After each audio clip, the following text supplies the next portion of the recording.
میں حدیث ہے کہ جمعے کے دن جو ہے وہ تمام دنوں کا سردار ہے، اس دن مجھ پر درود پڑھو، تمہارا درود مجھ پہ پیش کیا جائے گا۔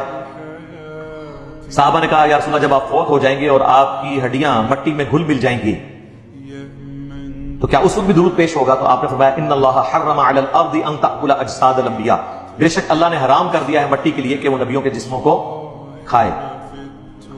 تو یعنی جمعے والے دن اسپیشلی رسول اللہ کی بارگاہ میں دروشی پیش ہوتا ہے، جو دروشی پڑھنے والے ہیں کم از کم 100 دفعہ دروشی پڑھے نا جی۔ اور مجموع الزوائد کے اندر حدیث موجود ہے نا کہ جو شخص 100 دفعہ دروشی پڑھتا ہے نا، اللہ تعالیٰ اس کی دونوں آنکھوں کے درمیان لکھ دیتا ہے کہ یہ بندہ منافقت اور دوزخ کی آگ سے بری ہے، اور قیامت والے دن اسے شہیدوں کے ساتھ اٹھائے گا۔